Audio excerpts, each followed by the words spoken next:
Olá, tudo bom? Estamos aqui novamente no nosso programa, Um Fato, Duas Visões, o programa da Faculdade de Ciências Humanas e da Saúde e da Faculdade de Educação. Comigo, como sempre, a professora Neide Noves, que idealizou esse programa junto comigo e que trabalha junto comigo já agora há bastante tempo. Tudo bom, Neide? Tudo bem. Tudo em ordem. A nossa convidada de hoje chama-se Cida Davoli. A Cida é psicóloga, psicoterapeuta, atende no consultório e trabalha há bastante tempo no psicodrama público. Tudo em ordem, Cida? Tudo. Oi, Neide. Oi, Márcia. Olá. Bem-vinda. Ney, tudo bem? Tudo bem. Eu vou fazer uma coisa com você, me pegou. Cida, o que a gente chama de psicodrama público? No meu entender, acho que a gente devia chamar sempre o psicodrama de público. Bom, o psicodrama, o que é? É uma metodologia desenvolvida pelo Jacó Levi Moreno para o trabalho com grupos, né? É assim que ele desenvolveu nos teatros de Viena, né? Ele morava em Viena, ele foi desenvolvendo esse trabalho. Eu hoje resumo o psicodrama como um jogo de fazer diálogo, né? E um jogo de fazer diálogo é eu fazer um diálogo eu com você. Portanto, o que é você não sou eu. Portanto, o que é você é um público, né? O público é tudo que não está aqui comigo, né? Essa inter-relação, né? Então, o psicodrama deveria sempre chamar público. Agora, por que esse psicodrama chama público? Ele chama público porque ele é aberto, ele é normalmente em espaços públicos, e a cena desse grupo que participa desse psicodrama é toda realizada com entradas e saídas, como se fosse uma ágora grega. Você tem um trajeto de trabalhar em psicodramas públicos nos mais diferentes lugares, nas mais diferentes situações. O que você realçaria para o nosso ouvinte sobre essa atuação? Olha, eu não sei o que eu realçaria. Eu acho que assim, a coisa mais importante do mundo é que no mundo que nós vivemos hoje, onde o outro é um perigo, né? Você vive isso, né? O outro chega e você se afasta. Acho que a coisa mais importante do psicodrama é você começar a olhar o outro como um interlocutor, como alguém com quem você pode construir alguma coisa, como um outro que colabora com você e não que ele está afim da sua, sei lá, de alguma coisa ruim para você, né? Então, isso eu acho que para mim é o destaque, seja na rua, seja no centro cultural, seja na praça, seja na PUC, né? Em qualquer lugar, o outro deixar de ser um inimigo. Né? Talvez isso seja a coisa que eu realçaria. Eu te respondo, Márcia? Muito. Tá, eu fiquei emocionada com a resposta, então até fiquei um pouco paralisada, assim, acho que a gente começou conversando um pouco, comentando como o psicodrama nos emociona, e assim, quais são as vantagens ou desvantagens? Porque as pessoas pensam muito em psicoterapia, o trabalho psicológico, o trabalho pessoal como uma coisa reservada, né? Privada. Aquilo que me acontece é de cunho privado e eu quero falar só para um terapeuta. Não vou falar para todo mundo. Né? Como é que você vê esse diálogo quando pensa a atividade de psicodrama e uma atividade de psicodrama que muitas vezes é feita em espaços abertos? Acho que essa coisa do somos reservados é uma invenção da modernidade, né? E que nós estamos, no final, nos estertores da modernidade, algo, né? A pandemia está nos dizendo que algo, né, da modernidade está acabando, sei lá, até por a gente se dar conta que é um vírus que não tem fronteira, né? Então, essa questão do privado, eu acho que são duas coisas. Uma é essa invenção da modernidade, né? Eu não me lembro o que é que eu estava lendo, que uma casa, por exemplo, lá para os idos de 1700, ela não tinha, por exemplo, todas essas divisões que nós temos. Eu acho que isso quer dizer coisas, né? Ou uma... Desde quando cada um tem uma televisão, ou cada um agora tem um computador? Isso é uma invenção da modernidade. E, logicamente, como uma invenção, né, que tem as coisas boas e as coisas ruins, acho que a gente tem hábitos. Então, por exemplo, o hábito de você fazer psicoterapia, né, individualmente, é um hábito que eu acho que o psicodrama público ele marca uma nova forma de você trabalhar com as suas questões pessoais, que não são privadas, elas são públicas. Eu sou assim porque uma série de fatores sociais externos a mim, que já não são mais externos, porque interferem em mim, eu sou assim por causa disso. Então, se eu estiver fazendo isso numa coisa onde, num dispositivo onde a maior parte das interveniências na minha vida estão presentes, é mais fácil de eu compor essa multiplicidade de questões que me constituem, né? Não sei se eu fui muito complicada, mas eu acho que a questão... Fiquei curiosa, porque também sou psicodramatista, só que não estou especializada quanto vocês. Eu consegui o Moreno, só com as relações próximas ali, estudei bastante os próximos do Moreno, já me dei por satisfeita exercer o papel de professora dentro dessa vertente. Mas o que eu queria que você ajudasse a pensar é o seguinte: nós vivemos um momento de crise, uma profunda crise, eu acho, crise na área de educação, das relações humanas, e a gente tem uma tendência a ver o outro, pelo menos como psicodramatista, o outro é um interlocutor, é um colaborador, não é um inimigo. Mas como você vê isso frente às situações das pessoas do cotidiano, que nos dizem dos medos que elas passam, das tensões profissionais frente às adversidades? Como você vê o psicodrama colaborando com isso? Muito, muito boa. Eu não sei se eu sei dar uma resposta para isso, né? Porque eu acho que isso é uma construção, né, de muitas mãos, né? Esse outro ser um competidor e não um colaborador, né? Esse outro ser um adversário e não um companheiro, né? A ideia, né, dos condomínios e não das comunidades, né? Eu acho que isso é uma construção que a gente vem fazendo com muita vontade há muito tempo. Eu não sou ingênua de pensar que isso seja fácil, mas, sei lá, vamos pensar, por exemplo, nessa crise que nós estamos vivendo da pandemia, né? Que o que nós temos que fazer? Nós temos que cuidar de mim, e cuidando de mim, eu tenho que cuidar do outro, né?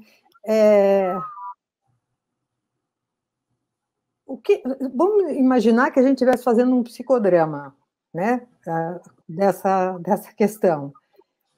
O que eu tentaria colocar era a existência do outro, porque às vezes a gente nem pensa na existência do outro. A gente se imagina, a gente se encapsula de um jeito que a gente pensa que a gente está individualmente. Então a gente fala assim: eu não aguento mais como é que chama esse? Quarentena, eu não aguento mais a quarentena, mas sabe, eu tenho que pensar que eu não aguento e eu saio para a rua e tem um outro que está na rua. Então, assim, uma das maneiras é você escutar você perceber que o outro existe. E eu acho que nós, como é que é? Obrigatoriamente estamos tendo que ver que o outro existe. né? Quando o outro está com a máscara ou quando o outro não está com a máscara, a gente tem que ver que o outro existe. Eu acho que talvez esse seja a metodologia que o psicodrama usa. Eu acho que teriam outros recursos, né? Outros dispositivos para... Mas eu acho que nós estamos obrigados a perceber que o que eu faço aqui, nesse programa, que talvez tenha um número restrito de audiência, afeta muitas outras pessoas, né? Eu tenho que sair desse narcisismo e começar a perceber que eu sou muitos, né? Mas eu acho que é uma grande luta, porque nós construímos, né, faz 3 séculos que a gente vem construindo a privatização do indivíduo, né? Acho que o Moreno é brilhante quando ele começa a pensar. Eu acho que é um mundo ainda não, né, não tão difícil, tão individualista, porque é no começo do século, em Viena, tal. Mas acho que ele é muito gênio quando ele inventa essa possibilidade de se pensar. Acho que na época ainda ele pensava desse jeito, um coletivo. A gente pensa junto um coletivo. Hoje eu penso que eu sou um coletivo, né? Acho que é uma... Acho que essa é uma das ideias que mais me encanta no Moreno, né? Eu sou eu e minhas relações. Uhum, isso. Ele define isso como um átomo social, né? Uhum. E acho que isso é bastante significativo quando a gente fala de psicodrama. E gostei muito quando você coloca de que o psicodrama é sempre público, né? Uhum. O que você tem visto em termos de psicodrama, ou tem pensado em termos de psicodrama, que te ajuda a pensar o momento que nós estamos vivendo? Eu acho que o próprio psicodrama está olhando para si mesmo e vendo que algumas das técnicas, dos métodos que a gente tem utilizado, eles têm que ser mudados, porque eles não dão conta. Acho que nós temos duas questões. Uma, que os psicodramas públicos hoje são feitos online, então essa é uma dificuldade. A outra é a dificuldade do qual é a dor que o outro está sentindo e como é que eu entro, né, nessa... Eu estava tentando me lembrar, né, que eu tenho visto alguns psicodramas online e eu tenho sempre a sensação de sair muito frustrada de cada um deles, né, como se ele não tivesse me atendido, né? Diferente de quando, sei lá, estava sendo presencial, né, acho que uma ou outra direção talvez não me contemplasse. Mas o que não me contempla? Eu estou pensando comigo, né? Não me contempla porque eu quero ideias novas. Eu quero que alguém me faça pensar coisas que eu nunca pensei. Nós estamos vivendo numa situação que ou a gente pensa coisas novas ou a gente se empobrece, né? Muito, né? E eu acho que, nesse sentido, existe um conceito dentro do psicodrama que é o protagonista. E esse, para mim, é muito caro. Então, assim, o protagonista sempre foi aquele que centraliza todas as histórias, né? Ele traz dentro dele toda a composição que esse grupo está presente, né? O protagonista, hoje, eu acho que ele não contempla, porque a gente tem muitos protagonismos, a gente tem uma quantidade enorme de cenas. Então, o psicodrama precisa rever essa ideia tão central. Eu diria que a ideia de protagonismo no psicodrama seria equivalente à ideia de inconsciente para a psicanálise, né? Então, acho que a gente está tendo que rever. Acho que o que eu estou aprendendo é que o psicodrama ele tem princípios, né? O racidismo na coisa das relações, a filosofia do encontro, do Buber, São coisas muito importantes, mas é como se a gente tivesse que atualizar isso tudo hoje. Eu estou adorando, Cida, pelo seguinte, na função docente, tá certo? Acho que todos os professores tinham que ter essa base de conhecimento.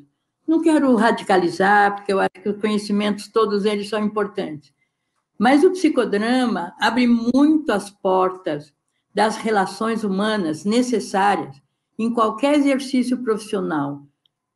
Em especial a docência que lida de humano para humano, de pessoa para pessoa, tá certo? Então, assim, você tem alguma pista de como isso pode não se tornar mais acessível a todos, né? Na minha função de docente, eu tento articular esse conhecimento, porque eu trabalho com pessoas, sempre em grupo, né? Mas como a gente poderia tornar isso mais visível para os outros, Sina? Porque eu sinto ainda que ele é muito importante, como você mesmo citou, protagonismo, encontro, é muito autor, né? É muito usado por todos, mas com um significado tão diferente, dramatização, né? Dramatização na escola como simulação, não encontro da verdade. Quer dizer, eu sinto que a gente ainda precisa de muito trabalho para tentar ressignificar ou trazer o conhecimento, trazer o conceito que o Moreno nos trouxe, para a gente poder ter uma relação autêntica. Não sei como você vê isso. Uhum. Se eu entendi, assim, como que a gente podia difundir um pouco mais Exatamente, os conhecimentos psicodramáticos, né? Exatamente. Vou te responder, Neide. Eu acho até que existe uma difusão do psicodrama. Eu tenho certeza que eu sou uma representante do psicodrama, eu não represento o psicodrama como um todo. Mas eu tenho a impressão de que até existe essa difusão, né? Você percebe até na linguagem. Mas o duro, me parece que muitas vezes a gente aprende técnicas, a gente não faz conhecimento dessas técnicas. É como se... então, assim, em escola, você vê muito a questão da dramatização. Acho que a palavra protagonismo não é uma palavra do psicodrama, é uma palavra do teatro, mas, assim, o psicodrama popularizou, vamos chamar isso. Acho que se fala, mas acho que não se entra profundamente na conceituação do que é que, né, sei lá, quando aparece no teatro o protagonismo, aparece como antagonismo, como deuteragonismo, e isso tudo fazem parte do drama. Né? Dentro do psicodrama, acho que não se faz conhecimento, se faz técnicas. E eu acho que daí a gente tem. E aí, eu acho que a gente vive num mundo, isso a gente percebe no psicodrama, mas percebe em qualquer lugar, que as pessoas querem respostas prontas para lidar com determinados problemas.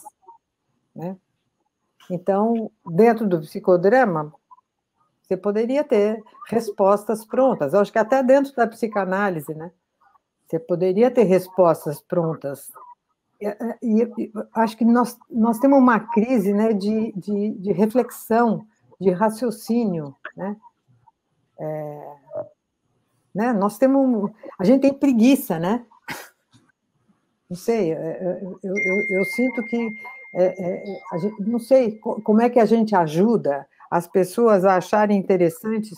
A Márcia um dia me contou que ela estava vendo muitos filmes coreanos. Eu fico pensando assim, como é que a gente ajuda as pessoas a serem curiosas para ver filme coreano? Né? Como é que a gente ajuda as pessoas a ver... Tem uma famosa cena, é muito engraçada, é uma coisa que me persegue tanto, que em 2009, acho que era 2009, 2010, eu dirigi um psicodrama público e eu sempre tive uma vontade, porque o protagonista é escolhido por uma eleição, né? Então, eu quero esse, eu não quero esse, eu quero esse, eu não quero esse. E lá pelas tantas, eu falei, olha, eu gostaria muito de experimentar uma coisa que era hoje fazer a cena onde ninguém escolhe. Por que ninguém escolhe uma cena? Né? E não por que escolhe, né? A cena unânime, hegemônica. Né? Eu não me lembro exatamente qual era a cena, mas, de qualquer jeito, é aquela coisa que a gente não... É o texto que eu não quero ler, é o filme coreano que não está com nada, é sei lá, aquele livro que é muito comprido. Né? E eu achei legal, porque eu propus para o público que estava presente, que conhecia que o protagonista é aquele que se vota mais.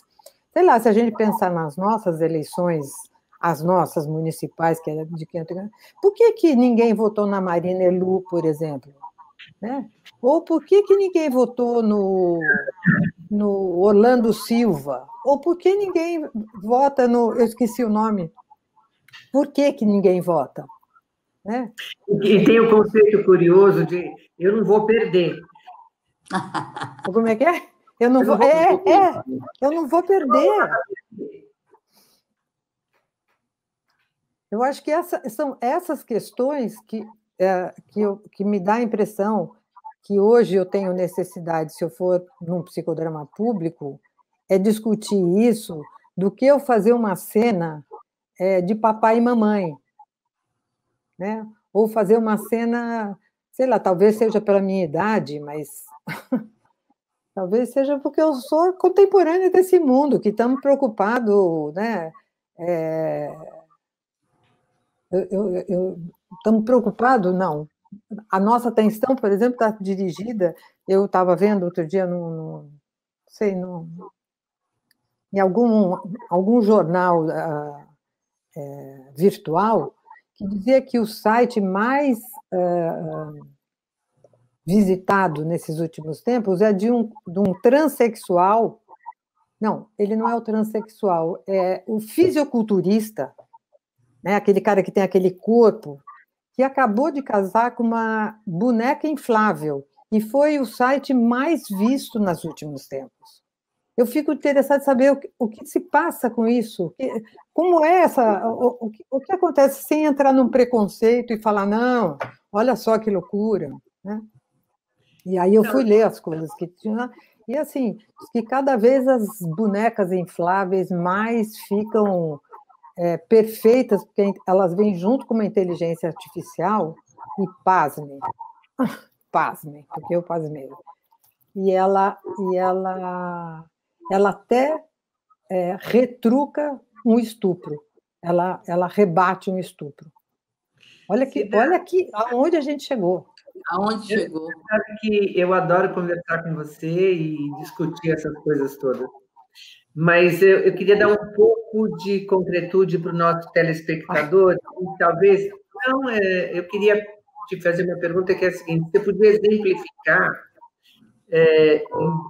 duas situações em que isso ficou para você muito claro, né? Duas cenas, uma em que, de fato, se produziu algo, né? E pode ser um exemplo fundamentado nisso que você estava falando, né? De colocar a cena que não... Mas um pouco mais concreto, eu sei que eu estou sendo quase contra você, o que você está falando. E onde você vê, num psicodrama que você dirigiu, assistiu, essa coisa muito repetição do status quo.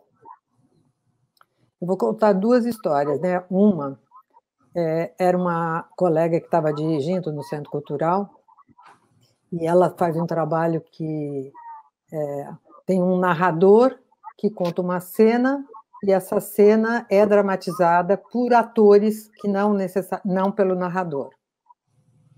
E tinha um rapaz muito... provavelmente com diagnóstico psiquiátrico, e ele tinha uma inquietação, ele estava agitadíssimo, ele não conseguia parar, e numa das cenas escolhidas, a pessoa, o rapazinho que tinha sido escolhido, ofereceu o lugar para essa pessoa muito agitada. E essa pessoa agitada contou uma história bastante sem pé na cabeça, mas era uma história que a vaca chegava num lugar e aí ela fugia da porta. Enfim, era uma cena... E os atores interpretaram aquela cena muito fielmente ao que... essa confusão, né? Pondo no palco um pouco a loucura do cara e ele podendo ver aquela loucura. Quando a cena aconteceu e ele encontrava a mãe dele, né? A vaca encontrava a mãe, era uma cena muito, muito chocante, assim, porque naquela confusão, então tinha esse pedaço sublime que... E ele encontrava a mãe e ele ficou numa excitação que era um negócio, ele levantava, ele pulava, ele gritava, e ele... Do meu lado tinha uma senhora que disse assim, falou baixinho, mas eu escutei porque ela estava do meu lado, ela disse assim, esse é o verdadeiro ser humano. E eu, nessa hora, eu estava na plateia, esse moço estava lá no palco, a cena tinha acabado de acontecer, e eu falei, eu levantei a mão e falei assim, a sua mãe mandou um recado. Ela mandou dizer que você é o verdadeiro ser humano. Eu achei que o cara tinha morrido, porque ele, daquela excitação toda, aquela super excitação, ele recuou. Como se tivesse escutado mesmo a voz da mãe e ele pudesse viver uma outra coisa que não aquilo que ele estava vivendo, parece que era uma busca constante da mãe. Essa, para mim, é uma cena muito, muito forte. Eu fiquei muito tocada, e eu fiquei tocada não só pela questão do mãe e da filha, mas pela questão da plateia, misturado com o palco fazendo a história na plateia, a plateia fazendo a parte no palco, toda essa questão pública que eu estava falando, né?